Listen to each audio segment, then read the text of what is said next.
Hey there, TFC friends and family. Travis here for another National Pediatric Transplant Week interview. Today we have the Villegas family, and they're going to share their story about their amazing daughter who had a heart transplant. We really appreciate you two being here tonight. So before we dive into what Transplants for Children has done for you, we'd love to hear your story and your daughter's story. Would you mind sharing just a bit of that? Sure. We found out at our 19-week anatomy scan that Evangelina's left side of her heart was not functioning as it should. So we saw a specialist and they confirmed that she was born with hypoplastic left heart syndrome. From there, we actually started researching what exactly it was, what kind of surgery she needed, and we also looked for the best hospital that would be for her, that we could go to, because we knew nothing about it. So we went, we found that Texas Children was actually #1 for cardiac surgeries, and so we pretty much dropped everything and we relocated to, well, me and my other daughters relocated to Houston, while my husband Ray, he stayed here to work, and so he would go back and forth. So we went over there. I was 36 weeks pregnant. They wanted us to be there, for her to be born there, and because they would start right on her, like as soon as she was born, they were going to start right on with keeping a hole open that would keep her alive until her first surgery. So anyways, when she was born, they realized her heart was even more complex than they had originally thought. So they were going to still proceed with the first surgery that most HLHS kids have, but the doctors weren't very certain. So we did some more researching. We found out about another surgery, and it turns out that seemed to have actually been a better choice, but it would also lead us the transplant route. So initially we were scared when we heard transplant. We just didn't imagine it to happen so soon, but all the doctors had hope, or more hope, for her to have a transplant. So she waited for about 4.5 months for her heart transplant. She got her gift exactly at 4.5 months, and then she ended up staying there for 2 more months because she was intubated the entire time and highly sedated. So it was a longer recovery than a typical transplant patient. So that's pretty much our story up until then. Yeah. So first of all, I haven't heard the whole story, right? I know that you've spoken with my mom and spoken with Laura, because those are the people that can connect with you guys in the most way. So since that time, since that 2-month period, how has life been since then? I know more recently there's been more going on, but you're back in San Antonio pretty much full time. Is that right? Yes. Yeah, we actually, so we stayed there 2 months in the hospital. We got out December of 2019, the end of December. And then she got her G-tube surgery at the end of December. And then, so we went back for a day or two, and then we moved back to San Antonio March of 2020. And so when we came back March, well, that's when the whole lockdown happened with the pandemic and all. So we've pretty much been on lockdown for 2 years, it seems like. Yeah. So but life is, oh my gosh, right? I mean, even today, right, babe, she has her little personality coming out. She'll be 2 in June, and he's like, gosh, it's just hard to believe that, everything she's gone through, and that she's she received a heart transplant. It's unbelievable still, just to watch her do all the things that a normal toddler would do. Yeah, definitely. It's got to be a surreal feeling. Being on the inside is one thing, but watching it as parents has got to be a completely almost mesmerizing experience, because it was so hard, but now you get to see the reward of the difficult times, right? So moving into Transplants for Children, how did you guys find Transplants for Children, and what was like your first experience like? What was the reason for us contacting you, or you contacting us. And the time that I got in contact with you, you were the first person we spoke with. Around that time, it was all chaotic, like I believe we had just gotten the call, like I was in the hospital, and then I'd go to the Ronald McDonald to see my other daughters, and it was chaotic. So even now I still kind of question myself, like, how did we find Travis? Like, somebody I know connected us, and we're so grateful because it led us to you and your story has always inspired us from the beginning. And then your mom, I spoke to your mom, and I think about her a lot, and a lot of the stuff that she told me, that, just to encourage me and to kind of guide me, and just kind of share what she went through, right, as a mom, because it's hard, at first. So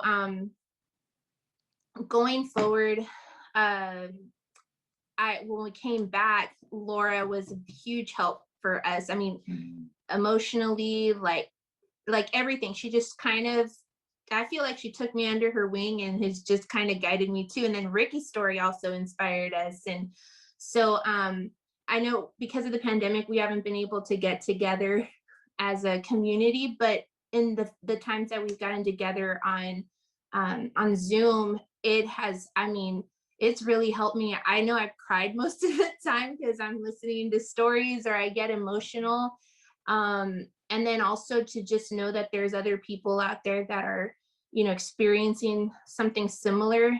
It's a huge help. And so if I cry, it's not just of, like stress or sadness, it's also of joy and happiness. I just want to say also, Transplant for Children has helped a lot, like groceries. I mean, we were having a hard time, I'm not working now.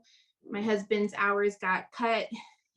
So just helping us with gas to go to Houston, because Houston's going to stay our home hospital with and then when we ended up getting COVID, and the community just came together and dropping off stuff at our house, and we still haven't even personally met them, and we felt the love and the support, and we're just so grateful. And I was telling Laura, like, we're ready to, hopefully I can get back to work and get on our feet and be able to return that to the community as well. One of the things that I also like is they involve the little girls, our other little girls too. The drive-by with Santa that year, and just a lot of little things that they do for the other kids too. Yeah, the whole family is very special. They feel included. Well, I'm definitely glad to hear that, because I know that that's kind of our mission in a way, is to not just help the kids, but you guys, the whole family, feel included. Because a lot of times, as you probably know, going in and out of the hospital, Ronald McDonald House, your other girls can feel isolated or like they're not as important. So we really try and spread that love to the whole family. So I appreciate you guys saying that for sure. I was actually going to move over to Ray and just kind of ask for you, being on the other side of it, right? You didn't have the ability to go in and out of the hospital as much. How has it been for you? Have you had any opportunity to be involved with TFC, or kind of see what we're doing here? Yeah, well, I know in the beginning, driving back and forth was a lot while they were at the Ronald McDonald House, the girls, and my wife was at Texas Children's with Evangelina, and I wasn't able to get a transfer. So the back and forth and being away from the kids and the family was hard, but I knew I could get through it. Now, because of the pandemic, and I wasn't able to get some work, so I ended up finding other work, part-time, and just truly trying to keep the lights on. So I haven't, the times that I am off, I like to go out and do the drive-bys, and my wife always fills me in on what they were talking about and different things. And so that really helps. And that way I feel like I'm still kind of in the loop, because she shares a lot with me on certain things that they do, or you guys do. Well, that's awesome. And we appreciate you all being a part of our TFC family just as much as hopefully you guys appreciate us. It feels good for all of the older parents that have been through it with the babies to have other people that we can help, other people in the community that we can give back to, like our families received when we were younger. So I only have one more question for you guys, and I think that this is really, really good one. But what piece of advice would you give to a family that's where you guys were about 2 years ago? I was actually thinking that too. Like we've gone through it now, so we want to be the voice for those other family members to just reach out and look for community and guidance, and because from everybody's story, there's always something to be learned and things to look out for, and it's very helpful. And to just not be afraid to reach out to any kind of community for guidance. Yeah, and I think like for us as a family, because of going through that, and when we first found out, of course, the fear is there for everybody, you know. For us, we say to pray,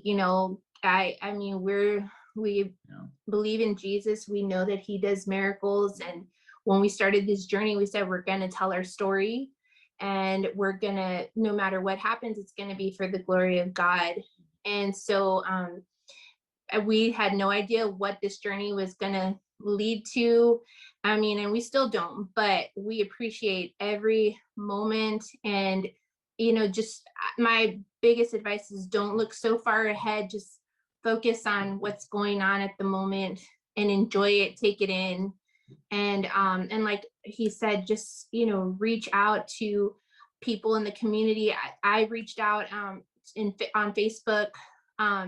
There's so many groups out there, communities, but of course there's TFC has just been just amazing for us. So I hope people out there, we can continue to spread the word. And I know I've told a couple of my friends two of them who have come back to San Antonio, and I know one of them has reached out, I think, to TFC, although I haven't seen her much because they've been having a little bit of a struggle recently. But yeah, just to spread the word, because we know like how much TFC has helped us, that community has helped us, and others as well, with information and encouragement.